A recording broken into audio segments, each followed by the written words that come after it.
بادشاہ نے کہا ایتونی بھی، اس کو لے کر آؤ، یوسف کو کیا کرو، لے کر آؤ۔ اب کئی سال جیل میں پڑے ہوئے ہیں، جیسے ہی نمائندہ آیا تو فوراً چلے جانا چاہیے تھا، لیکن فرمایا نہیں، اسألہ، بادشاہ سے پہلے جا کے کہو کہ ان عورتوں کو جمع کر کے پوچھے کہ غلطی کس کی تھی، کیونکہ اب ان کو اندازہ ہو گیا کہ بادشاہ کو میری ضرورت ہے، اب میں اپنی ضرورت سے فائدہ اٹھا کے اپنی، کوئی پیسے نہیں مانگ رہے، انبیاء کو پیسوں کا خیال نہیں ہوتا، انبیاء اپنی عزت پہ آنچ نہیں آنے دیتے، کیونکہ نبی پر کی عزت پہ آنچ آئے گی تو اس سے وہ جو دعوت کا کام کر رہے ہیں وہ کام کیا ہو جائے گا، متاثر، لوگ کہیں گے یہ تو ان پر تو الزام لگائے۔ تو فوراً کہا کہ ما بال النسوۃ اللاتی قطعن ایدیہن، جن عورتوں نے اپنے ہاتھ کاٹے تھے ذرا ان سے جا کے پوچھو۔ تو بادشاہ کی بیوی نے کھلے عام اعلان کیا سب کو، یعنی اصل تھا کہ سب کو اعلان کروا دینا اپنی پاک دامنی کا، تو اس نے اعلان کر دیا کہ ہیا انا راودتہ عن نفسی الان حصحص الحق، کہ حق بالکل واضح ہو چکا ہے، میری غلطی تھی اور ہم نے اس کو نیک اور صالح پایا ہے، ما علمنا علیہ من سوء، ہم نے اس نوجوان میں کوئی برائی نہیں پائی۔ ایک بات خوب یاد رکھو، پیغمبروں کی تو براءت کا اللہ اعلان کروا دیتے ہیں، پیغمبر کے علاوہ کوئی بھی ایسی شخصیت نہیں ہے جس پر الزام لگے تو اللہ اس کی براءت لازمی اعلان کروائیں، اس لیے کبھی جھوٹا الزام بھی لگ جاتا ہے اور اس کی براءت کا کوئی انتظام نہیں ہوتا، لوگ خام خامے لوگوں سے کیا ہو جاتے ہیں، بدگمان۔ یہ ضروری نہیں ہے کہ جس نیک آدمی پر بھی تہمت لگے تو اللہ اس کی صفائی کا انتظام کرے، کیونکہ اصل بدلہ اللہ نے کہاں رکھا ہے، آخرت، پیغمبروں کا اللہ انتظام کرتے ہیں، کیونکہ پیغمبر کی ذمہ داری کس نے لی ہے، اللہ نے۔ یہ میں اس لیے کہہ رہا ہوں کہ آج بعض شرارتی عورتیں بہت نیک لوگوں کو نا جالوں میں گھیر کے کیا کر دیتی ہیں، رسوا کر دیتی ہیں، اس کی عزت کا جنازہ نکال دیتی، ایسا اس کو گھیر دیتی ہیں اور وہ عبرت کا کیا بن جاتا ہے، نشان۔ پھر لوگ یہ کہتے ہیں کہ اگر یہ سچا ہے تو اللہ اس کی سچائی کو اعلان کیوں نہیں کر رہا؟ تو بھائی اللہ نے کب کہا ہے؟ دنیا میں ظلم ہوگا، کبھی اس ظلم کی سزا دنیا میں ملتی ہے اور بسا اوقات نہیں ملتی، آخرت میں ملے گی، اور بعض دفعہ صحیح الزام بھی لگتا ہے۔ یہ مطلب نہیں ہوتا کہ سارے غلطی لگ رہے ہیں، لیکن یہ بہت حساس معاملہ ہوتا ہے کہ محض پروپیگنڈے سے متاثر ہو کر کبھی بھی کسی سے بدگمان نہیں ہونا چاہیے۔ اور اس کا ایک اصول ہے کہ کسی کی ذاتیات میں پڑھنے کی ضرورت ہی نہیں ہے، الزام لگا بھی ہے تو آپ کو تحقیق کرنے کی ضرورت ہی نہیں ہے، آپ بولو بھائی اس کا اور اللہ کا معاملہ ہے، کیا خیال ہے، وہ پیغمبر تھوڑی ہے، غلطی ہو بھی گئی تو توبہ کا دروازہ کھلا ہوا ہے، سب کے لیے کھلا ہوا ہے۔ اس لیے میں ایک بات کہتا ہوں کہ لوگ جو کہتے ہیں نا توبہ کا دروازہ کھلا ہوا ہے، تو یاد رکھو یہ مولویوں کے لیے بھی کھلا ہوا ہے، یہ جیسے عام لوگوں کے لیے کھلا ہوا ہے تو مولویوں کے لیے بھی، اگر کسی مولوی سے غلطی ہو جائے تو اس کی عزت کا جنازہ مت نکالا کرو، اول تو بسا اوقات پروپیگنڈا ہوتا ہے، اور اگر ہو بھی گئی تو شریعت ہمیں کیا کہتی ہے، چاہے مولوی ہو یا ڈاکٹر ہو یا انجینئر ہو یا کوئی بھی ہو، تو اس کی غلطی پہ کیا کرو، پردہ ڈالو، اس کو ذلیل اور بدنام کرنے کی کوشش مت کرو، کیونکہ حدیث میں آتا ہے کہ اپنی کسی شخص کی برائی کو دیکھ کے خوش مت ہو، ایسا نہ ہو اللہ اسے بچا لے اور اس جرم میں تمہیں مبتلا کر دے۔ جو لوگوں کی عزتوں کو اچھالتا ہے نا، اکثر اسی جرم میں اللہ اس کو مبتلا کروا دیتے ہیں شیطان کے ذریعے۔ تو خیر، یوسف علیہ السلام نے اعلان کروایا، آگے یوسف علیہ السلام چونکہ اپنی برات کا اعلان کر رہے ہیں تو اس میں ایک تھوڑا سا نا شائبہ ہے کہ ہم بہت نیک ہیں، ہم سے تو غلطی ہو ہی نہیں سکتی، تو آگے کہہ رہے ہیں کہ وما ابرئ نفسی، میں اپنے نفس کو کبھی بری قرار نہیں دیتا، ان النفس لامارۃ بالسوء، نفس کا تو کام ہی گناہوں کی طرف لے کے جانا ہے، الا ما رحم ربی، ہاں جس پر میرے رب نے رحم کیا، تو میرے رب کی رحمت ہے جو مجھے اس نے بچا لیا، اگر وہ نہ بچاتا تو ہم بھی گناہ میں، کیونکہ بار بار جب انسان صفائی پیش کرتا ہے نا تو اس میں یہ احساس پیدا ہوتا ہے کہ گویا ہم تو بہت ہی نیٹ کلین ہیں، تکبر پیدا ہو جاتا ہے، نہیں یاری بات میرا خیال ہے۔ تو دیکھو پیغمبر کے کلام میں کتنی احتیاط ہے کہ صفائی بھی بیان کر رہے ہیں اور یہ بھی کہہ رہے ہیں بھائی میں اپنے آپ کو اچھا نہیں کہہ رہا، میرا اپنا آپ تو برائی ہی کی طرف لے کے جائے گا، یہ رب کی رحمت ہے کہ اس رحمت کی وجہ سے اس رب نے مجھے بچا لیا۔ تو پھر صفائی اتنی کیوں بیان کر رہے ہیں؟ کہا اس لیے صفائی بیان کر رہا ہوں انی لم اخنہ بالغیب، جس بادشاہ نے اپنے محل میں مجھے ٹھکانہ دیا تھا میں نے اس کی غیر موجودگی میں اس کے ساتھ خیانت نہیں کی ہے۔ وہ بدگمان ہوگا کہ ہم نے تجھ پر احسان کر کے اپنے گھر میں رکھا اور تو نے میری ہی بیوی کے اوپر غلط نظریں ڈالنا، اس کو کہتے ہیں نمک حلال ہونا۔ آج کیا ہوتا ہے، جس تھالی میں کھاتے ہیں اسی میں اسی کو ٹوپی کرا کے نکل لیتے ہیں. تو بادشاہ نے جب یہ باتیں سنی تو بادشاہ بڑا متاثر ہوا کہ یہ تو بہت عقل مند اور ذہین اور نوجوان اور انتہائی شریف انسان ہے. تو بادشاہ نے کہا ایتونی بھی، اس کو لے آؤ، استخلصہ لنفسی، اسے میں اپنے دربار میں اپنے لیے رکھ لوں گا، حکومت میں اپنے ساتھ شریک کر لوں گا. یعنی شرکت کا مطلب وزیر بنا دوں گا مشوروں کے لیے، کیونکہ صحیح گائیڈ کرنے والے لوگ مارکیٹ میں کیا ہیں؟ شارٹ. الٹے آپ کو مشورے دینے والا مارکیٹ میں ہول سیل کے حساب سے ملیں گے، جو آپ کی زندگی کو برباد کر دیں گے. کوئی کیا کہہ رہا ہے، کوئی کیا کہہ رہا ہے. تو بادشاہوں کو بھی ضرورت ہوتی ہے کہ کوئی انہیں صحیح گائیڈ کرے. لوگ کہتے ہیں نا فلاں کو، فلاں سیاسی لیڈر کو فلاں نے مروا دیا، فلاں کو فلاں نے مروا دیا مشورے دے دے کے. تو یہ ہوتا ہے. تو جب حضرت یوسف علیہ السلام کو بلایا گیا، حضرت یوسف علیہ السلام کو وزارت دینے کا اس نے ارادہ کیا، تو یوسف علیہ السلام نے کہا اجعلنی علی خزائن الارض، مجھے زمین کے خزانوں کا نگران بنا دو، یعنی وزیر خزانہ بنا دو. کیوں؟ انی حفیظ علیم. جو بھی وزیر خزانہ ہوتا ہے نا، اس میں دو کوالٹیز کا ہونا ضروری ہے. ایک خود امانت دار ہو، ورنہ خزانے خود ہی کھائے گا. جیسے ہمارے وزرائے خزانہ، جو ابھی والے کی بات نہیں کر رہا، ابھی والے تو کیونکہ ابھی وہ ہیں نا، ابھی ان کے خلاف کیسے بول سکتے ہیں. جو گزر گئے ان کی بات کر رہا ہوں، اور جو آئندہ آئیں گے، اور جب آئیں گے تو پھر وہ بھی نیک لوگوں کی فہرست میں شامل ہوں گے. تو حفیظ کیا مطلب؟ پیسہ اسی کے پاس رکھوایا جا سکتا ہے جو خیانت نہ کرے. تو بتا دیا کہ میں 1 روپیہ بھی ناجائز استعمال نہیں کروں گا. علیم، یہ بہت اہم چیز ہے، اور میں اس علم کو جانتا بھی ہوں. میں اس علم کو، اس سے پتہ چلتا ہے کہ پیسہ کتنا خرچ کرنا ہے، کتنا بچانا ہے. یہ بھی ہر آدمی کا کام نہیں ہے، یہ بھی ایک علم ہے. یہ بھی اللہ کسی کو فراست دیتے ہیں. اب تو بڑے بڑے پیمانے پر جو مالی لین دین ہوتے ہیں اس میں اکاؤنٹنگ کا علم باقاعدہ ایک علم ہے جو سکھایا جاتا ہے. تو حضرت یوسف علیہ السلام بتا رہے ہیں کہ میں اکاؤنٹنگ کا علم پہلے سے جانتا ہوں، ماہر معیشت ہوں. اکنامکس کا سب سے بڑا مسئلہ یہی ہے نا کہ آپ کے پاس وسائل کتنے ہیں اور ان کو استعمال کیسے کرنا ہے، کون سا کہاں کرنا ہے. تو قحط پڑنے والا ہے تو اس میں تو ملک کو ضرور، جب کھلا کھاتا ہوتا ہے نا آپ کے پاس، تو نوٹ اٹھا کے کچرے میں پھینک بھی دو تو کوئی مسئلہ نہیں ہوتا.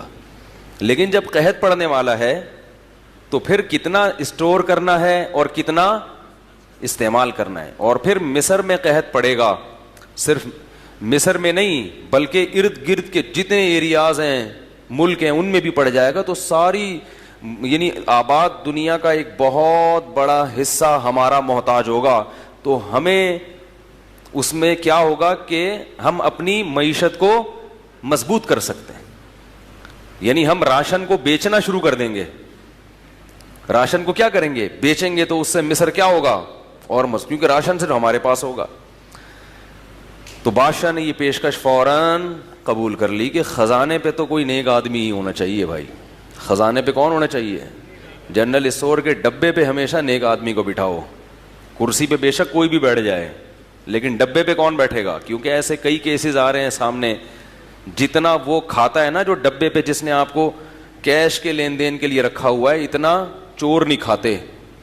یہاں تک کہ اب آپ اگر جانوروں کے چارے کی دکان کھولتے ہو نا، اس پہ بھی نیک آدمی رکھو. ایک صاحب نے بتایا کہ میں نے بکروں کے دانے کی دکان کھولی، اس میں ایک بندہ بٹھا لیا، وہ دانا کھاتا رہتا تھا، آدھے بورے کھا جاتا تھا ایک مہینے میں.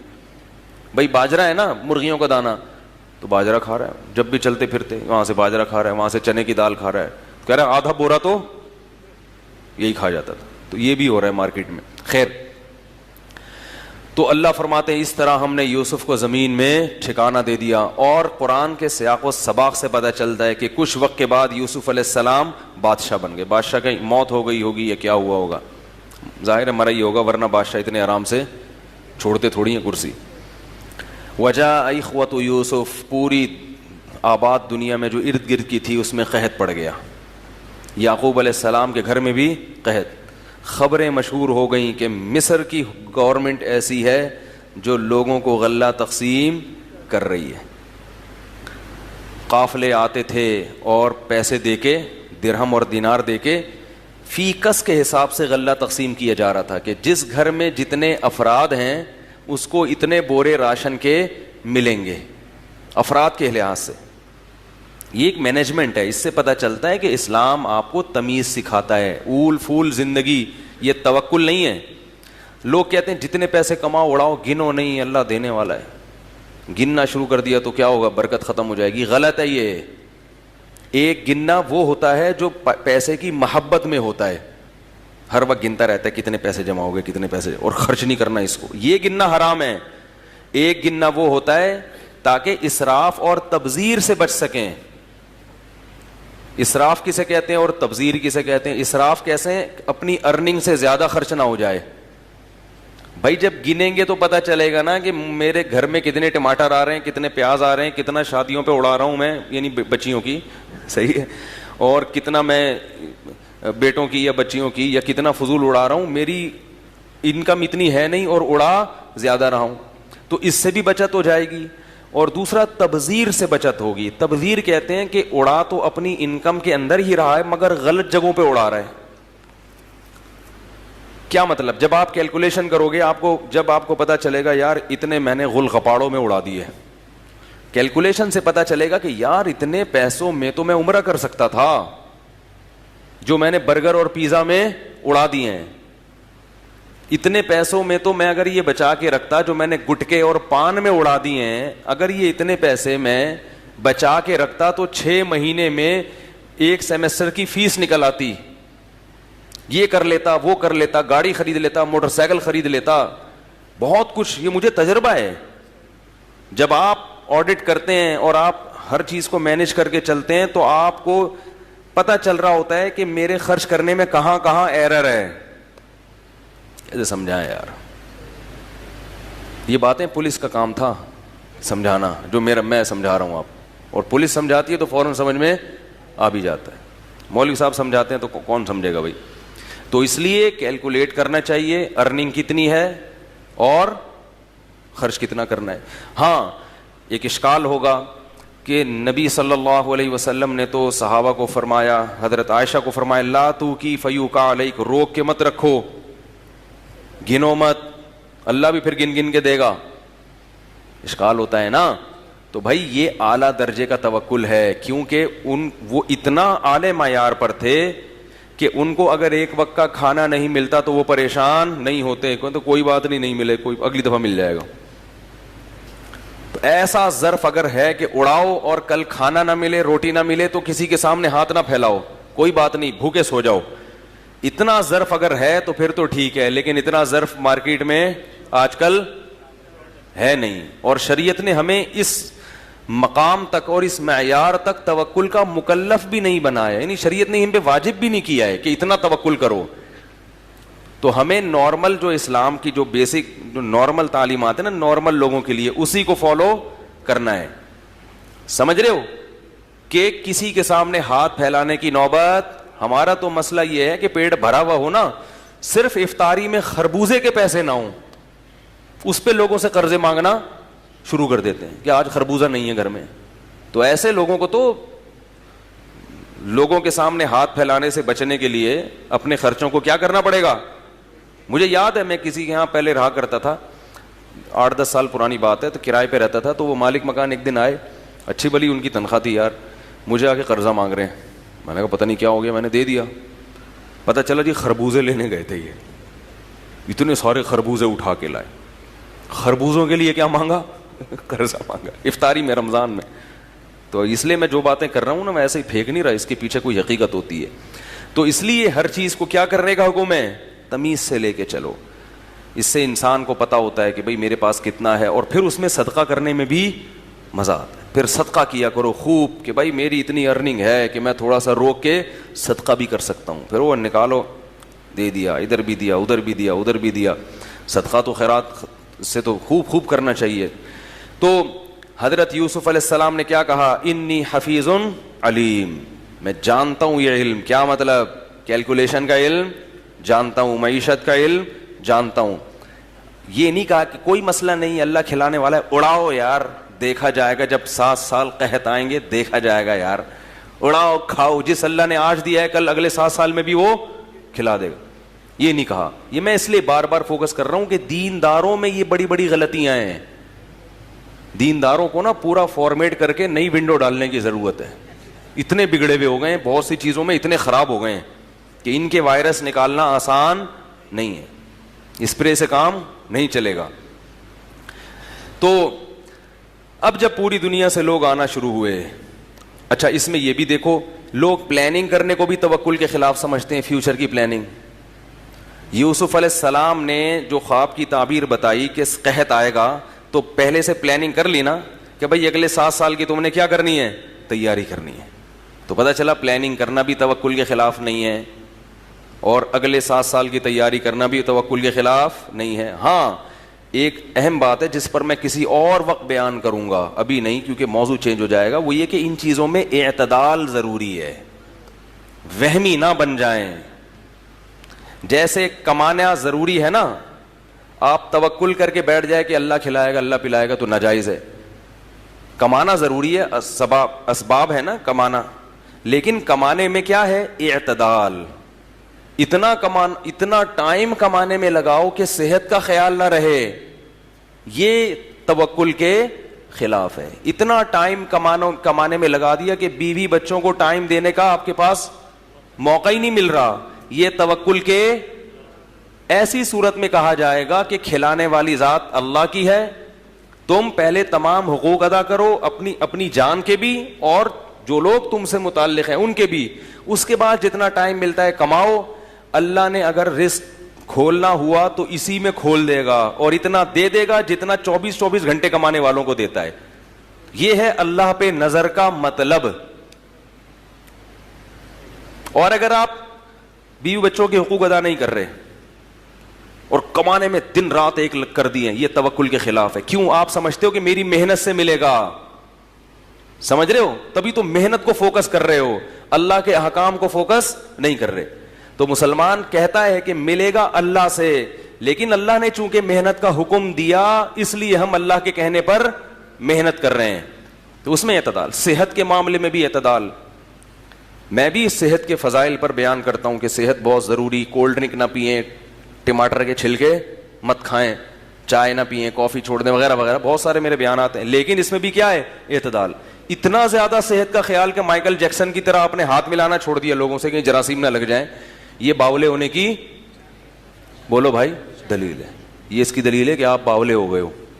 آپ کو کسی کتے کے کاٹنے کی ضرورت, بلکہ آپ اگر کتے کو کاٹو گے نا وہ باولا ہو جائے گا. اتنے باولے ہو گئے ہو آپ. سمجھ رہے ہو کہ نہیں سمجھ رہے؟ تو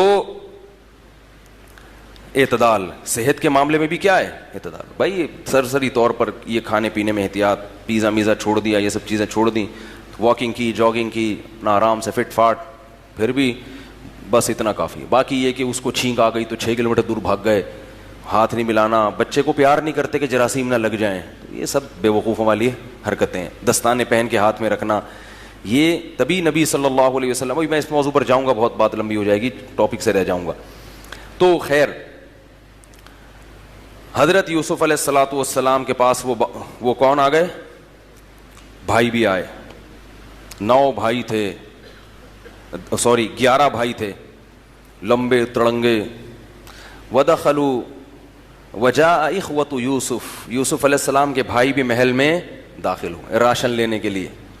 فعرفهم, یوسف علیہ السلام ان کو دیکھ کے فوراً پہچان گئے. وهم له منکرون, اور وہ اپنے بھائی کو, ان کا تصور ہی نہیں تھا کہ جس بچے کو ہم نے کنویں میں پھینکا تھا وہ بادشاہ بن کے بیٹھا ہوگا یہاں پہ. جب یوسف علیہ اچھا بنیامین, یہ بنیامین اور زلیخا کا جو نام ہے یہ قرآن و حدیث میں کہیں نہیں ہے, یہ آسمانی کتابوں میں ہے. تو تاریخی چیز ہے, آسمانی کتابوں سے یہ نام لینے میں کوئی حرج نہیں ہے. ہو سکتا ہے صحیح ہو سکتا ہے غلط ہو. البتہ یہ جو کہا جاتا ہے نا کہ یوسف علیہ السلام جو تھے وہ حضرت یعقوب علیہ الصلوۃ والسلام کی جو والدہ, یعنی یوسف علیہ السلام کی جو والدہ تھیں وہ والدہ نہیں تھی بلکہ خالہ تھیں, یہ 100% غلط ہے. وہ یوسف علیہ السلام کی والدہ تھیں, حضرت یعقوب کی دوسری زوجہ تھیں وہ. تو یوسف علیہ الصلوۃ والسلام وہ اپنے چھوٹے بھائی جس کو بنیامین کہا جاتا ہے اس کو نہیں لے کر آئے, کیونکہ ابا بنیامین کو ان کے ساتھ نہیں بھیجتے تھے, اعتماد نہیں کرتے تھے کہ جیسے یوسف کو کہیں کھو کے آ گئے اور ایسا نہ ہو اس کے ساتھ بھی یہ کریں. تو بادشاہ نے کہا کہ ابھی تو میں دے رہا ہوں, لیکن جب تک تم اس بھائی کو ساتھ نہیں لے کر آؤ گے میں اس کا راشن تمہیں نہیں دوں گا. قالوا سنراود عنہ اباہ, کہنے لگے ہم اس کے ابا کو پھسلانے کی کوشش کریں گے, ہم ان کے ابا کو بہلانے کی کوشش کریں گے. وَإِنَّا لَفَاعِلُونَ, اور بے فکر رہیں لا کے چھوڑیں گے ہم ان کو. یوسف علیہ السلام نے اپنے جو بھی خادم تھا اس کو حکم دیا کہ انہوں نے جتنے پیسے دیے ہیں نا راشن کے, یہ سارے پیسے ان کے تھیلوں میں واپس رکھ دو. ابا سے کیا پیسے لینے بھائی, ٹھیک ہے, ابا سے کیا پیسے لینے, سارے پیسے راشن میں واپس رکھ دو. جب یہ قافلہ واپس گیا ہے تو ابا سے جا کے کہا ابا بنیامین کا راشن نہیں ملا. بادشاہ نے کہا ہے کہ اس بھائی کو لے کر آؤ گے تو ملے گا ورنہ نہیں ملے گا. ابا نے کیا کہا, لن ارسلہ معکم هل آمنکم علیہ کما امنتکم علی اخیہ من قبل, اس کے بھائی کے بارے میں تم پر میں نے اعتماد کیا تھا تو ایسے ہی میں تم پر اعتماد کر لوں, یہ ممکن نہیں ہے. تو جب انہوں نے پونجی کھولی تو اس میں جب راشن کھولا تو اپنے پیسے واپس نکل آئے. تو ابا سے کہنے لگے دیکھو کتنا اچھا بادشاہ ہے, ہمارے پیسے بھی واپس کر دیے تو بھائی کے واپس کیوں نہیں کرے گا, ٹھیک ہے نا, بھائی کو کیسے رکھے گا. تو انہوں نے کہا یعقوب علیہ السلام نے حتی تؤتونی موثقا من اللہ, مضبوط قسمیں جب تک نہیں اٹھاؤ گے نا کہ ہر قیمت پہ بھائی کو واپس لانا ہے اس وقت تک میں نہیں بھیجوں گا. 11 سب بھائیوں نے مل کے مضبوط قسمیں اٹھائیں کہ ہم ہر قیمت پر اس بھائی کو واپس لے کر آئیں گے. حضرت یعقوب علیہ السلام نے اپنے بیٹوں سے کہا کہ ایک دروازے سے داخل مت ہونا مصر میں, وادخلوا من ابواب متفرقہ, بڑے بڑے ماشاءاللہ خوبصورت بیٹے تھے, ایک دروازے سے جاؤ گے تو نظر لگنے کا بولو بھائی خطرہ ہے. اس سے پتہ چلتا ہے اولاد بہت بڑی, 2 بچوں کو نظر, ابے بول لی کرو, بولتے کیوں نہیں یار, ایک تو بڑا مسئلہ ہے. 2-3 بچوں کو نظر, بہت ان بچے کوئی بچے ہی ہیں, اس کو بچے تھوڑی کہتے ہیں, بچوں کے نام پہ مذاق کہتے ہیں ان کو. تو ان کو تھا یار بیٹے ہیں 11, لوگ بولیں گے, اور بیٹیاں اس کے علاوہ تھیں, لوگ بولیں گے کون ہے بھائی خوش قسمت جس کے فیملی پلاننگ والے پتہ کیا بتاتے ہیں, اتنے چھوٹے چھوٹے بچے, اوف کتنی ٹینشن. یہ نہیں بتاتے کہ بھائی یہ جب 11واں بچہ پیدا ہوگا تو پہلا بڑا ہو چکا ہوگا, ایک دم سے 12 نہیں ہو جاتے.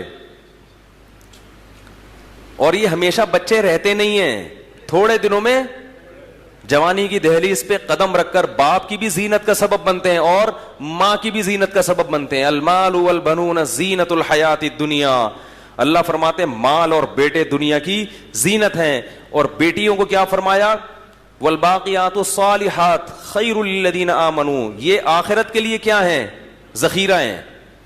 تو بیٹیاں بھی ہیں زینت. بیٹیوں کو زینت اس لیے نہیں کہا کہ بیٹی نمائش کی چیز نہیں ہے, اور زینت ہمیشہ نمائش کی چیز ہوتی ہے.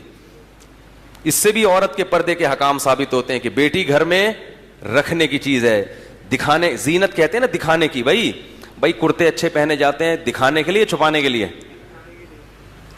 تو بیٹیاں عورت کے سامنے تو آتی ہیں, لیکن جو زینت بنیں گی وہ کس کے, یعنی جو ایک دنیا کے دکھانے کی جو زینت ہوتی ہے وہ کیا, فخر کی چیز, وہ کیا ہوتے ہیں, بیٹے ہوتے ہیں. بیٹیوں پہ آخرت کی بشارتیں ہیں, دنیا کے بھی بہت سے فائدے ہیں کیونکہ اللہ نے اس کو بھی نعمت کے طور پہ بیان کیا. تو کہا کہ مختلف دروازوں سے داخل ہونا, اور یہ بھی کہا کہ ایک دل میں بس ایک کھٹک سی ہے وہ پوری کرنا چاہ رہا ہوں, ہوگا وہی جو اللہ کی مرضی ہوگی. اس سے بھی پتہ چلتا ہے کہ نظر برحق ہے, لیکن اس میں بھی وہمی بننے کی ضرورت. گولے گنڈے والے نے بھی جوتا لٹکایا ہوا ہوتا ہے کہ میرے بزنس کو نظر نہ لگ جائے. بھائی یہ نظر لگا تھا تو یہ گولا گنڈا بن گیا تھا. ٹھیک ہے, آپ کا کروڑوں کا بزنس تھا, اس کو نظر لگی ہے تو یہ کیا بن گیا, گولے گنڈے کا کاروبار بن گیا. اب اس کو مزید لگ کے یہ کدھر جائے, تو یہ وہم ہے بھائی کو. اسی طرح وہ حلیم کی دیب والوں نے, رکشے والے نے جوتے لٹکائے ہوئے ہیں کہ نظر نہ لگ جائے. بھائی ٹرک کو نظر لگی تھی تو کیا بنا تھا؟ رکشا بنا تھا وہ. تو نظر لگتی ہے لیکن کوئی بہت ہی عجیب چیز ہو, ایک دم سے لوگ اس سے مانوس نہ ہو, کسی کی ایک دم عزت ہونے لگے بہت زیادہ, یا کسی کے پاس بیٹھے بیٹھے ایک دم ٹھیک ٹھاک پیسہ آ جائے. ابھی سائیکل پہ گھوم رہا تھا, ایک دم جہازوں میں اڑنا شروع ہو گیا اور لینڈ کروزر میں, اس کو نظر لگنے کا خطرہ ہوتا ہے. تو اس کے پھر شریعت میں اس کو نظر سے بچنے کے طریقے بتائے ہیں اس. تو ورنہ کیسے کالے کلوٹے بیچارے بچے تو سبھی اچھے ہوتے ہیں, لیکن ناک بہہ رہی ہے, رال ٹپک رہی ہے, ماں باپ صبح و شام اس کی نظریں اتار رہے ہیں. کیا تم اللہ کا واسطہ اس کی نظر نہ اتارو. ٹھیک ٹھیک. ہاں ماں باپ کو تو سب بچے تو سارے پیارے ہی ہوتے ہیں, لیکن نظر ہر ایک پر نہیں لگتی ہے جو اتنے وہمی ہو رہے ہیں. بہرحال جب بھی کوئی ایسی نعمت آئے, چاہے دینی نعمت ہو دنیاوی نعمت ہو, تو نظر سے بچنے کا اہتمام کرنا چاہیے. اور اس کے لیے کسی عامل پیر کے پاس جانے کی ضرورت نہیں ہے. جو حدیث میں دعائیں ہیں وہ پڑھا کریں, سورہ فلق سورہ ناس کا دم کیا کریں. اور سب سے بڑی بات یہ کہ نعمت کی نمائش ہر ایک کے سامنے نہ کریں. جیسے حضرت یعقوب علیہ السلام اپنے گھر میں تو نہیں اس کا خیال کرتے تھے کہ بیٹا یہاں, وہ تو سب شہر والے جانتے تھے ان کے 11 بیٹے ہیں. مصر میں پہلی دفعہ جا رہے ہیں یا دوسری دفعہ جا رہے ہیں تو وہاں نظر لگنے کا خطرہ ہے. کون, اور پھر تھے بھی بڑے خوبصورت. یوسف علیہ السلام کو آدھا حسن دیا تھا تو کچھ تو لک آیا ہوگا نا بھائیوں میں. کیا خیال ہے بھائی, کچھ تو بھائیوں میں بھی آیا ہوگا نا. بھائی بھی تو کچھ مشابہ ہوتے ہیں کہ نہیں ہوتے. تو جب یہ داخل ہو گئے, بنیامین کو بھی ساتھ لے کر گئے ہیں, تو یوسف علیہ الصلاۃ والسلام نے اپنے بھائی کو بلایا اور اس کو آرام سے کہا کہ میں تمہارا بھائی کیا ہوں, یوسف, سگا بھائی. اور یہ بھی پتہ چلتا ہے کہ یہ دوسرے بھائی اس بھائی پر بھی ظلم کر رہے تھے. اس بیچارے کی ناک میں دم کیا ہوا تھا. تو کہا کہ اب تم بے فکر رہو اور مایوس مت ہو, اور بتا دیا کہ کسی بہانے سے میں تمہیں اپنے پاس رکھوں گا. کیا بہانہ کیا؟ فلما جہزہم بجہازہم, یہ سب اللہ کے حکم سے کر رہے تھے یوسف علیہ السلام. اللہ کا حکم تھا کہ یعقوب علیہ السلام کو مزید آزمانا ہے. تو سارا راشن جب ان کا کیا ہے نا, تو بنیامین کے تھیلے میں پیالہ ڈال دیا بادشاہ کا. بنیامین کے تھیلے میں کیا ڈال دیا؟ بادشاہ کا پیالہ. جب یہ قافلہ چلا ہے واپس, ایک شخص نے ندا کی, ایتھا العیر انکم لسارقون, اے لشکر والو تم تو چور ہو. بادشاہ کا اتنا قیمتی پیالہ لے کے. اس سے بھی پتہ چلتا ہے کہ بادشاہ ہو یا کوئی اونچے طبقے والا ہو تو اس کو اپنے لباس, اپنا پوشاک اچھا رکھنا یہ بھی توکل کے خلاف. بولو یار. لوگ کہتے ہیں حضرت عمر کے اتنے پیوند ہوتے تھے اور ہمارے صدر کو دیکھو. ہیں بھائی, تو ٹھیک ہے, میں نہیں کہہ رہا آپ اپنے صدر کو دیکھیں, لیکن کوئی اچھے عہدے پر ہو تو اس کے لیے اچھا لباس, اچھا کپڑا. باقی حضرت عمر کے کیوں ہوتے تھے وہ ایک الگ بات ہے. شریعت میں یہ منع. حضرت معاویہ بہت اچھا لباس پہنتے تھے. لوگوں نے پوچھا, بلکہ امیر المومنین نے ان کو تنبیہ کیا, آپ اتنا اچھا. انہوں نے کہا کہ میں یہ نہیں پہنوں گا, میری عزت نہیں ہوگی. یہ لوگ بادشاہ کی عزت نہیں کرتے اگر اس کے کپڑے اچھے نہیں ہیں. تو اس زمانے میں لباس کی بہت اہمیت ہے. لباس سے انسان کی پرسنالٹی کا, آپ کتنے پہنچے ہوئے ہو, دھوتی بنیان پہن کے کہیں چلے جاؤ کوئی بھی نہیں مانے گا. تو ایک ماحول کبھی شریعت نے اس بارے میں ہمیں یہ نہیں کہا کہ پھٹے ہوئے کپڑے ہی پہنو. شریعت نے آزاد رکھا ہے. باقی وہ حضرت عمر, ان کا مزاج ایسا تھا, ان کو دنیا سے طبعی طور پر نفرت تھی. تو اس لیے یہ بھی غلط ہے. حضرت حکیم اختر صاحب سے کسی نے, ابھی پھر وہ باتوں پہ بات چلی جائے گی, موضوع رہ جائے گا. تو وہ کیا ہوا کہ یوسف علیہ الصلاۃ والسلام نے, اچھا وہ پیچھے سے آواز ماری کہ تم کیا ہو؟ چور ہو. جب آواز ماری ہے کہ چور ہو تو انہوں نے کہا وَأَقْبَلُوا عَلَيْهِمْ مَاذَا تَفْقِدُونَ, تم وَاللَّهِ مَا جِئْنَا, اللہ کی قسم ہم زمین میں فساد مچانے والے نہیں ہیں, وَمَا كُنَّا سَارِقِينَ, اور ہم چور نہیں ہیں. یہ مجھے آیت پڑھنے پہ بڑا مزہ آتا ہے. کیا مطلب؟ ٹھیک ہے ہم نے جیلسی میں بھائی کو باپ سے دور کر دیا, لیکن پیغمبر کے بیٹے ہیں چور. چور تو بڑے نیچ اور گھٹیا خاندان کے لوگ ہوتے ہیں. تھے تو بہرحال پیغمبر کی اولاد نا. اور حسد بھی کیوں ہوا؟ پیسوں کی وجہ سے نہیں, باپ کا چہرہ حاصل کرنے کے لیے. یہ بھی تو انسان کے خاندانی ہونے کی دلیل ہے. باپ کی محبت چاہیے. ایسا نہیں کہ کسی لڑکی کے عشق میں حسد ہو رہا ہے کہ میں بھی ان کو پسند کرتا ہوں، وہ بھی اس کو پسند کرتے ہیں، تو اس کی شادی نہیں ہو میری شادی ہو. آج کل ان چیزوں پہ حسد چل رہا ہے. یوسف علیہ السلام کے بیٹوں کا حسد بھی کیسا خاندانی تھا. باپ سے عشق اور محبت آج کل کس کو ہوتی ہے بھائی؟ کس کو باپ سے اتنی محبت ہوتی ہے کہ ابا مجھ سے محبت کریں، اس سے محبت کم کریں. ابا اگر اس سے محبت کریں کرتے نا ابا جس سے مجھے وہ ہے نا انٹی جہاں سیٹنگ چل رہی ہے. تو کیونکہ پیغمبر کے بیٹے ہیں نا تو جیلیسی بھی کسی معمولی چیز پہ نہیں ہو رہی. پیغمبر باپ ہے اور اتنا تقوی والا، اس کا چہرہ یخلو لکم وجہ ابیکم. الفاظ دیکھو قرآن کے کہ اس بھائی کو کہیں کنویں میں ڈال دو، باپ سے دور کر دو، کوئی اٹھا کے لے جائے گا، دور ہو جائے گا باپ سے. تمہارے لیے تمہارے باپ کا چہرہ خالی ہو جائے گا، تمہیں تمہارے باپ کی توجہ پوری ملے گی. حالانکہ جوان بیٹے تھے، جوان بیٹوں کو تو بوڑھا باپ ویسے بھی اچھا نہیں لگتا عام طور پر. وہ تو چاہتے ہیں کہ خام خام ابا کی ٹینشن ہی ہے. آج کل لوگ اللہ نہ کرے جو ذہن بنا ہوا ہے، تو جوان بیٹوں کو بوڑھے باپ کی کیا ضرورت. تبھی تو کہہ رہے ہیں نحن عصبہ، ہم مضبوط لوگ ہیں. تو اس لیے میں کہتا ہوں کہ جو اونچے خاندان کے لوگ ہوتے ہیں نا ان کی خطائیں بھی خاندانی ہوتی ہیں، گھٹیا خطائیں بھی وہ نہیں کرتے. تو اس لیے جب میں آیت پڑھتا ہوں بڑا مزہ آتا ہے کہ بھائی ما کننا سارقین، ہم لوگ چور نہیں ہیں. چور تو بڑے گھٹیا لوگ ہوتے ہیں، ادھر سے وہ اٹھا لیا. ہم لوگ ایسے نہیں ہیں بھائی، پیغمبروں کی اولادیں ہیں. تو فوراً کہا کہ اگر تم لوگوں کے سامان میں سے نکل گیا وہ پیالہ اور تم جھوٹے ثابت ہو گئے تو کیا سزا ہے. تو اس زمانے میں چور کی سزا یہ تھی کہ جس کی چوری کی ہے نا چور اس کا غلام بن کے رہتا تھا، خدمت کے لیے اسی کو حوالے کر دیا. انہوں نے کہا جزاؤہ ما وجد فی رحلہ فہو جزاؤہ، کہ جس کے سامان میں سے وہ نکل آئے پیالہ اسی کو رکھ لو. ان کا تو خیال ہی نہیں تھا کہ ہم لوگوں کے پیالے میں سامان میں سے پیالہ نکلے گا. تو قرآن کہہ رہے جب سب کی تلاشی لی گئی تو بنیامین کے تھیلے میں سے پیالہ نکل آئے. تو وہ کہنے لگے یا ایھا العزیز ان لہ ابا شیخا کبیرا، اے بادشاہ اس کا ایک بوڑھا باپ ہے، فخذ احدنا مکانا. کتنی بڑی قربانی دے رہے ہیں. اب دیکھو کہ ہم میں سے کسی کو بھی رکھ لو، جس پہ ہاتھ رکھو گے وہ تمہارا غلام بن کے، یعنی گویا کہ چوری اس نے کی ہے مگر سزا ہم بھگتنے کے لیے تیار ہیں، ہمیں دے دو سزا. کیونکہ اس کا بوڑھا باپ اس کی جدائی برداشت.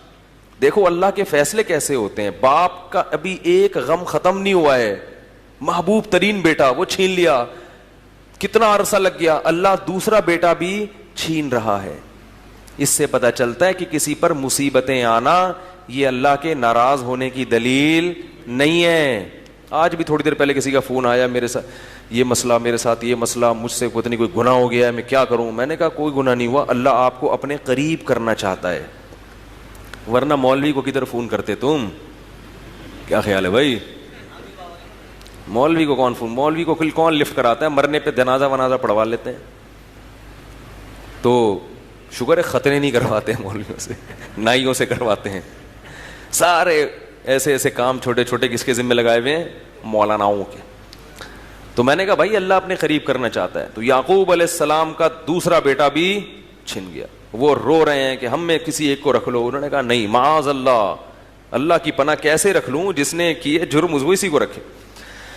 قرآن کہتا ہے فَلَمَّا اسْتَيْأَسُوا مِنْهُ خَلَصُوا نَجِيًّا. جب یہ سارے بھائی مایوس ہو گئے، بڑا زور لگایا انہوں نے، تو یہ سب کنارے پہ جا کے آپس میں سرگوشی کرنے لگے. یار مشورہ دور کیا کریں بھائی. قال کبیرہم، جو بڑا تھا نا بڑا بھائی، اس نے کہا الم تعلموا، تم جانتے نہیں کہ باپ سے کتنی مضبوط قسمیں لی تھی ہم نے، اور اس سے پہلے یوسف کے بارے میں ہم نے کیا کیا ہے، لہذا لن ابرح الارض، میں تو یہیں رہوں گا. بڑا ہونے کا ناجائز فائدہ ہر دور میں اٹھایا جاتا رہا ہے. میں کیا میں گھر نہیں جاؤں حتی یأذن لی ابی، جب تک ابا مجھے خود نہیں بلائے گا، او یحکم اللہ لی، یا اللہ مجھے موت نہیں دے دے گا، میں ادھر ہی پڑ جاؤں گا، مر جاؤں گا، کوئی بات نہیں، قحط سے مر جاؤں، بھوک سے مر جاؤں. ارجعوا الی ابیکم، تم سب جاؤ باپ کے پاس، فقولوا اور جا کے کہو یا ابانا ان ابنک سرق, ابا آپ کے بیٹے نے چوری کر لی ہے.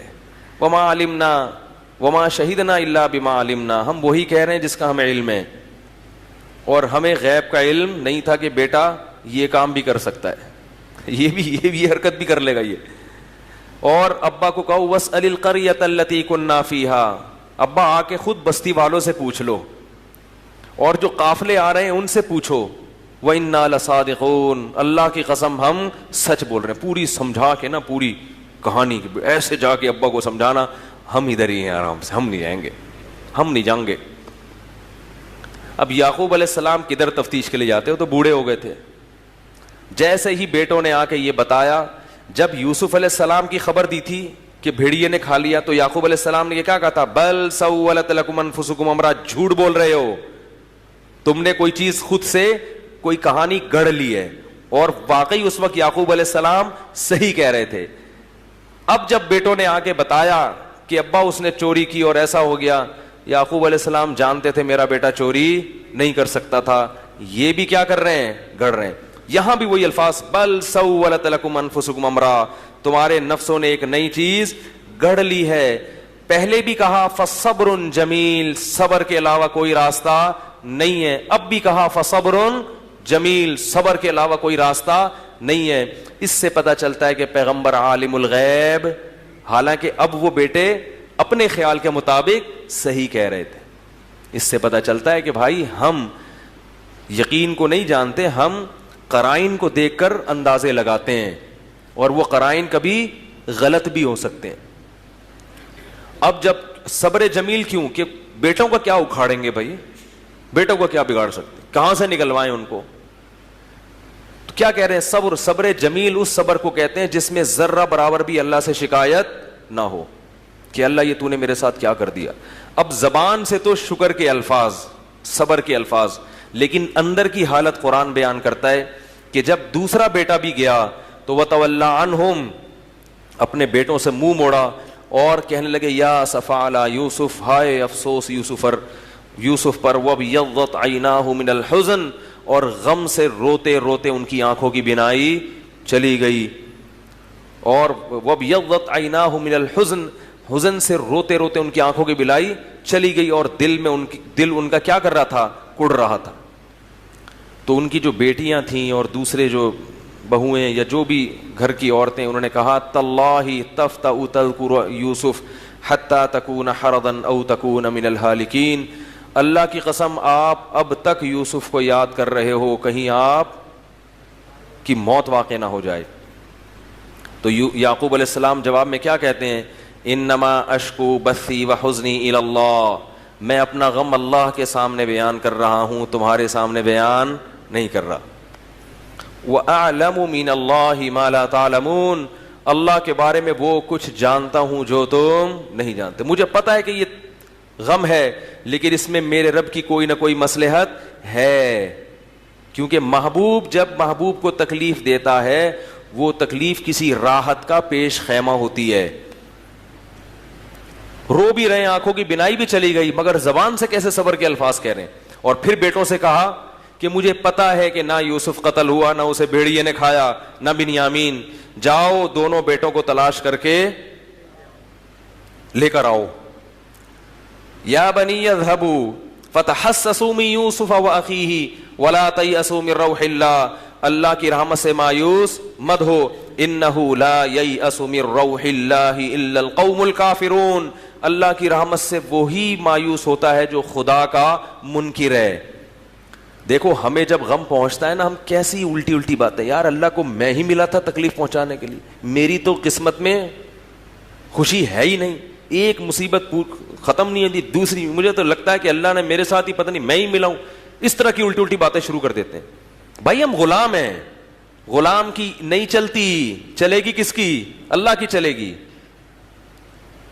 تو کہہ رہے ہیں کہ اللہ کی رحمت سے مایوس مت ہو. کتنا حوصلہ ہے دیکھو.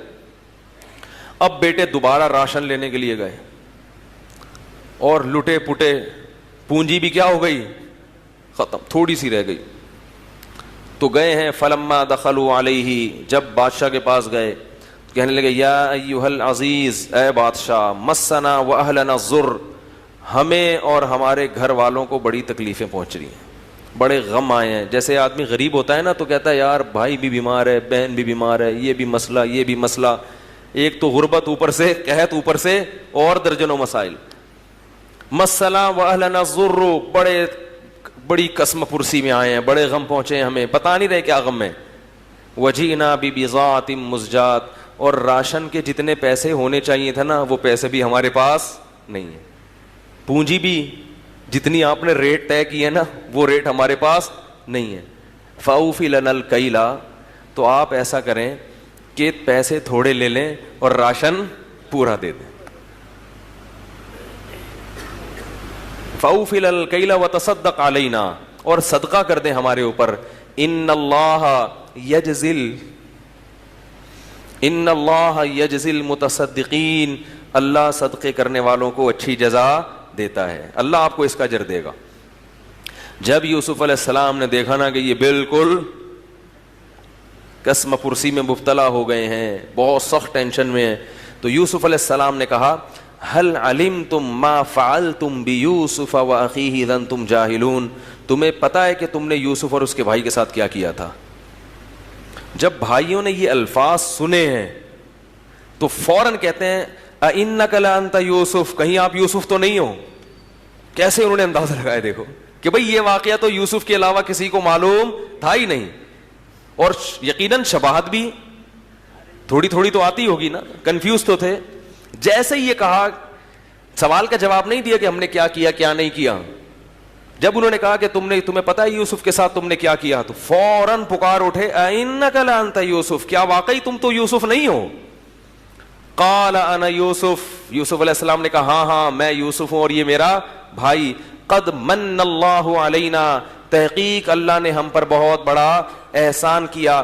انہو، اور بات یہ ہے، کیسا عجیب کلام ہے، انہو کا مطلب کیا ہے؟ یہ ضمیر شان کہلاتی ہے. قصہ یہ ہے، ایکچولی مسئلہ یہ ہے، بات یہ ہے، من یتقی ویصبر، جو تقوی اختیار کرتا ہے اور صبر سے کام لیتا ہے، فإن اللہ لا یضیع اجر المحسنین، ایسے نیک لوگوں کی محنت کو اللہ ضائع نہیں کرتے، ضائع نہیں کرتے.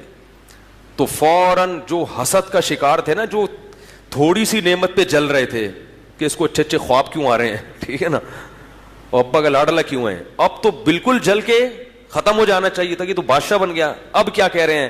تاللہ لقد آثرک اللہ علینا، اللہ کی قسم اللہ نے تجھے ہم پر ترجیح دی ہے. وہ حسد کیا ہو گئی؟ ختم. کتنا جلیں، کتنا حسد کریں، جب اللہ کسی کو نوازنا چاہے تو ہم جل جل کے حسد کر کے اپنا ہی خون جلا سکتے ہیں. ہم نے تو اس کا نقصان پہنچانے میں کوئی کسر نہیں چھوڑی تھی، اور حاسد کبھی جس سے حسد کرتا ہے اس کے منہ پہ اس کی تعریف نہیں کرتا، لیکن اب منہ پہ تعریف کر رہے ہیں. تاللہ لقد آثرک اللہ علینا، اللہ کی قسم اللہ نے تجھے ہم پر فضیلت دی ہے. وَإِن كُنَّا لَخَاطِئِينَ، اور ہم واقعی گنہگار تھے، ہم سے غلطی ہوئی. یوسف علیہ السلام نے فوراً کہا لا تثریب علیکم اليوم، تم پر کوئی گناہ نہیں ہے، کوئی سزا نہیں ہے. یغفر اللہ لکم، اللہ بھی تمہیں کیا کرے؟ معاف کر، کچھ نہیں، بھول جاؤ کیا ہوا تھا. اور کہا کہ اذهبوا بقمیصی ھذا، میرا یہ کرتا لے کے جاؤ اور میرے والد کے چہرے پہ ڈال دو، یأتی بصیرا، ان کی نگاہیں لوٹ آئیں گی. جب وہ کرتا لے کے خوشخبری دینے والا بھاگتا ہوا، قافلے تو آرام آرام سے آتے ہیں نا، ایک بیٹا کیا کیا، اس نے کہا میں فوراً کرتا لے جا کے ابا کو خوشخبری سناتا ہوں.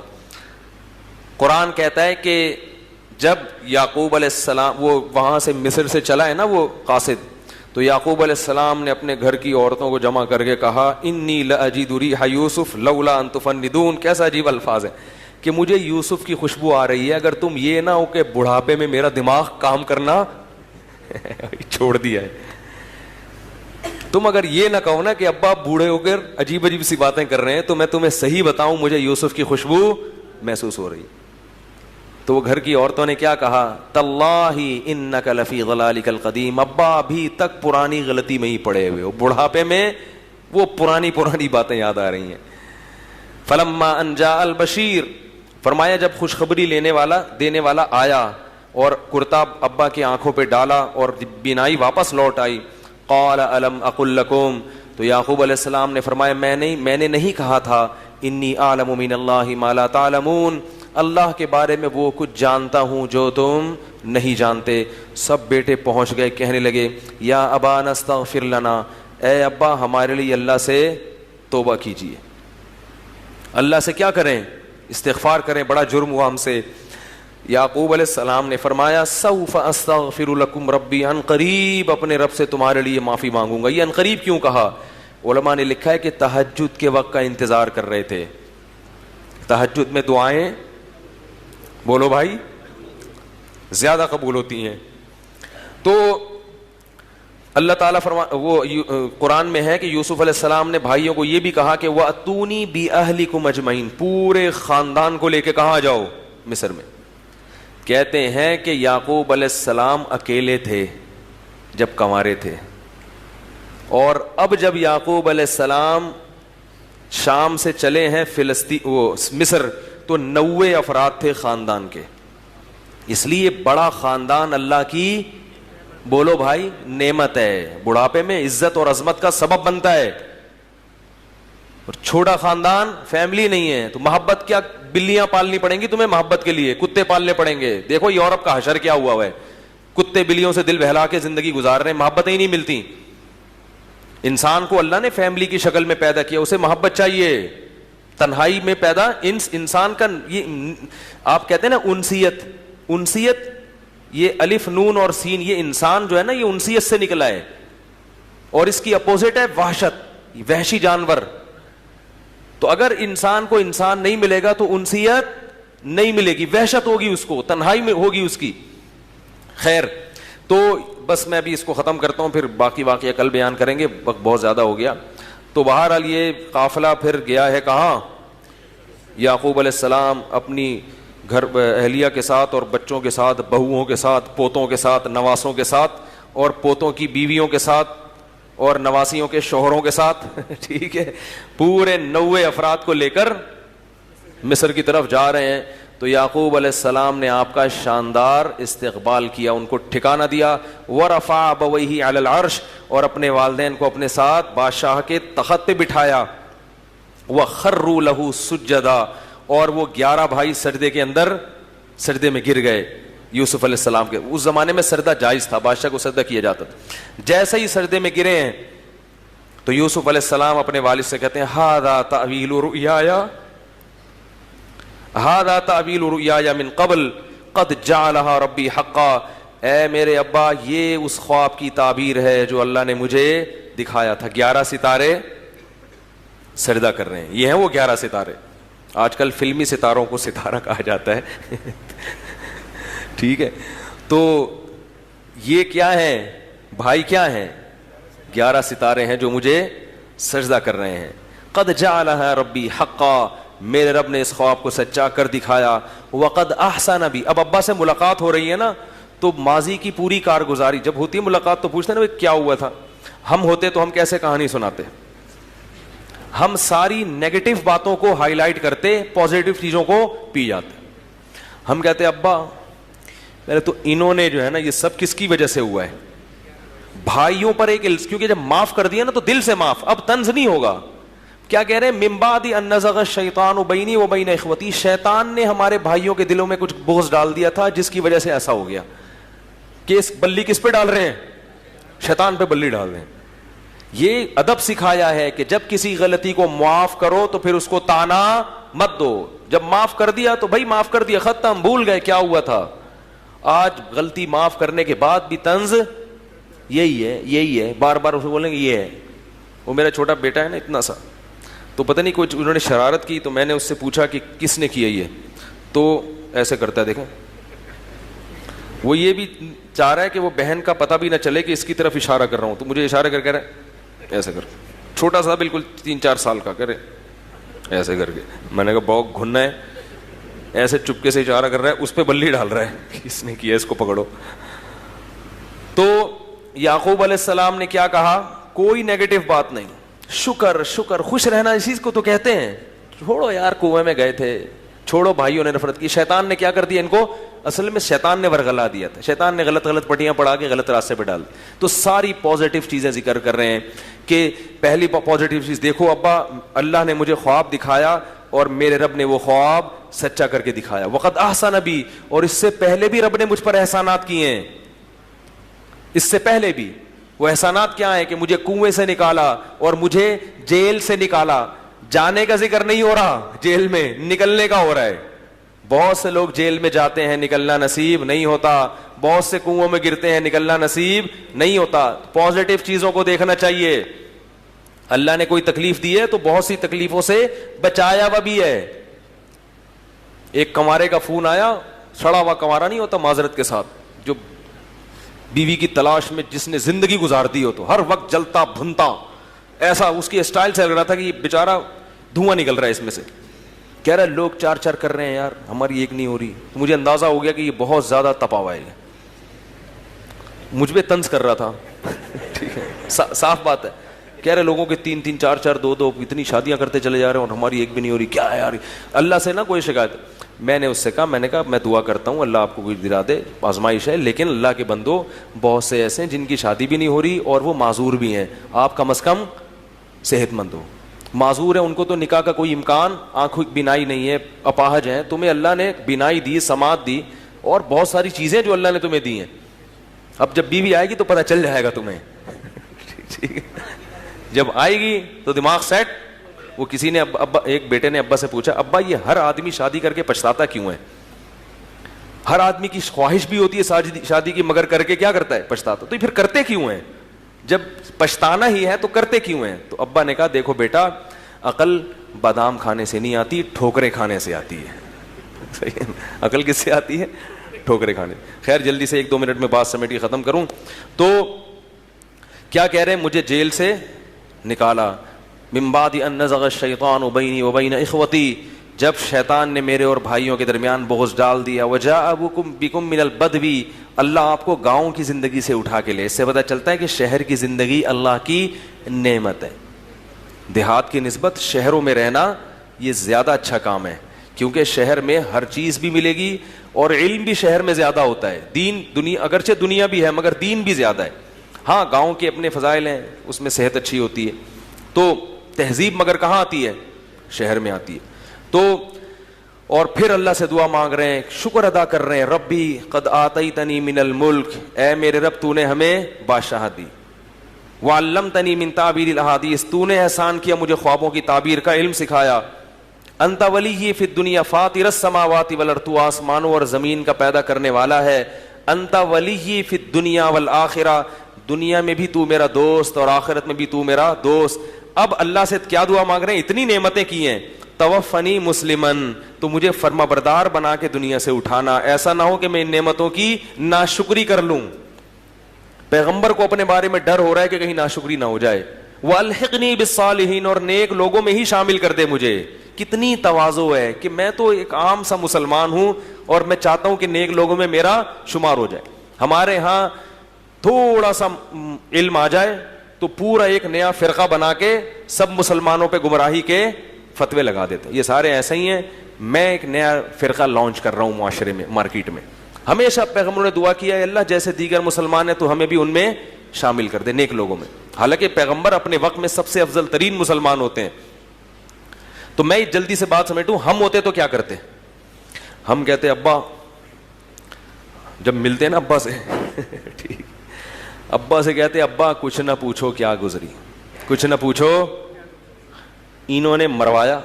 وہ تو اتفاق سے کوئی قافلہ آ گیا نکل گیا, ورنہ ہم تو, یعنی جو نعمتیں ہو رہی ہیں وہ اتفاق کے کھاتے میں ڈال دو. اتفاق فاؤنڈیشن, وہ ایک ایسے ہی ایک اتفاق سے ہو گیا کہ کنویں سے نکل گئے تھے. اور پھر ابا میں جب غلاموں کی طرح بازاروں میں بکاؤں, ایک اتنے اونچے خاندان کا شہزادہ ہو کے کس طرح بازار میں فروخت ہو رہا ہوں. اور پھر چلو اتفاق سے بادشاہ کے محل میں اچھا ٹھکانہ مل گیا, ایئر کنڈیشن لگا ہوا تھا, وہاں گرمی شرمی نہیں تھی.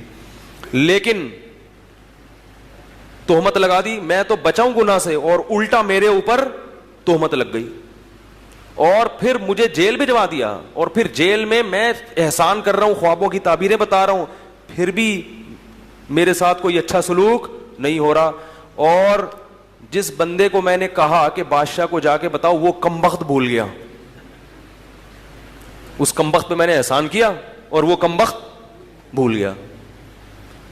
تو یہ تو اللہ کا پتہ نہیں کیا معاملہ ہے, لگ رہا ہے کسی نے کچھ کر دیا ہے. ہاں اصل میں پھر لہذا فلیتے تعویذ پلیتے آئندہ ایسا نہ ہو ابا, لہذا روحانی علاج والوں سے رابطہ کرو, استخارہ نکلواؤ. کوئی چکر ہے, کوئی بندش ہے, آپ کے ساتھ بھی ایک بیٹا گما پھر دوسرا بھی, چلو ایک گمتا ہے دوسرا بھی گم گیا, یقیناً وہ پڑوسی جو مسور کی دال رکھ کر گئے تھے ہمارے دروازے پر, مجھے تو انہی پہ شک جا, یہ مسلمان کی سوچ بتا رہا ہوں, مجھے تو سارا شک کس پہ جا رہا ہے, انہی پہ جا رہا ہے. مسور کی دال گیٹ پہ رکھ کے چلے جائیں, کسی کو پاگل ہو جائے گا, اس کو پتہ نہیں کیا کر دیا. تو وہ سارا جو ہے نا یہ ہوتا رہتا ہے. پھر کہتے ہیں وہ جیل سے پھر نکلا ہی نہیں, پھر اتنے عرصے بعد جا کے نکلا ہوں تو کچھ تھوڑا سکون کا میں نے سانس لیا ہے. پھر ابا اپنا غم سناتے ہیں وہاں بیٹھ کے. تو پیغمبروں کی یہ اللہ نے اتنا بہترین واقعہ بتایا اس سیرت میں, بڑے اچھے اسباب. میں یہ نہیں کہہ رہا کہ غم میں رونا غلط ہے, غم میں انسان روتا بھی ہے, دکھ سنانا بھی جائز ہے. کوئی پریشانی ہے, آپ اپنی پریشانی کسی کے ساتھ شیئر کر سکتے ہیں, مگر اللہ سے شکایت کا مطلب اللہ پہ الزامات مت لگاؤ. یہ ہے صبر کا مطلب. غم میں رونے کی بھی اجازت ہے, فنٹر زیادہ بننے کی کوشش, جب آدمی غم میں صبر بہت کرے نا, روئے نہیں, تو اس کا دماغ پہ نقصان ہوتا ہے. نارمل رہنا چاہیے. غم ہے تو ہائے ہوئے بھی ہوگا, تکلیف ہو رہی ہے تو ہائے کرو. حضرت مولانا چلوی تھانوی نے لکھا ہے کہ بعض لوگوں کو تقوی کا ہیضہ ہو جاتا ہے, اتنا سخت درد ہو رہا ہے مگر او آ ای نہیں کر رہے, ایسے نہ روک کے بیٹھے ہوئے کہ کہیں یہ ثواب میں کمی نہ ہو جائے. بھائی پیٹ میں درد ہو رہا ہے تو تھوڑا آ او کر لو یار, اس سے تھوڑا سکون مل جاتا ہے نا انسان کو, سامنے والے کو بھی پتہ چل جاتا ہے کہ یار اس کے پیٹ میں درد ہو. تو یہ صبر کے خلاف نہیں ہے. صبر کے خلاف کیا ہے کہ آپ شریعت کی خلاف ورزی شروع کر دیں. گناہ میں شراب پینا سکون کے لیے لوگ کرتے ہیں, نمازیں چھوڑنا شروع کر دی سکون کے لیے, گھر والوں کو خام خواہ میں مارنا پیٹنا شروع کر دیا, ڈرگس لینا شروع کر دی, یا اللہ پر الزامات کہ یار میں ہی ملا ہوں, یا روحانی والوں کے پاس جانا شروع کر دیا. میں اس کو بھی غلط سمجھتا ہوں. تو یہ جو ہے نا اللہ پہ الزامات اور یہ سب چیزیں یہ ناشکری میں آتی ہیں. باقی ہائے ہوئے اعتدال سے اگر ہو, یعنی کہ مرثیے شروع کر دی آپ نے, پتہ چلا ماتم شروع کر دیے, وہ نہیں. تو اعتدال سے اگر غم ہوتا ہے, جیسے یوسف علیہ السلام بھی تو, یعقوب علیہ السلام بھی تو روئے نا, روئے وہ بھی تو وہ تو فطرت ہے انسان کی. اللہ تعالیٰ اس صورت میں ہمیں جو اسباق ملتے ہیں وہ اسباق پوری طرح سے سمجھنے کی توفیق عطا فرمائے, اور دعا یہی کرنی چاہیے کہ اللہ ہم سب کو عافیت والی زندگی دے, کوئی غم پریشانی ہماری زندگی میں نہ ہو. ہم کمزور ہیں, ہم غموں کا تحمل نہیں کر سکتے. نعمتیں دے اور شکر کی توفیق دے. اور اگر اللہ نہ کرے کوئی غم مقدر ہے تو پھر اس میں صبر کی توفیق دے.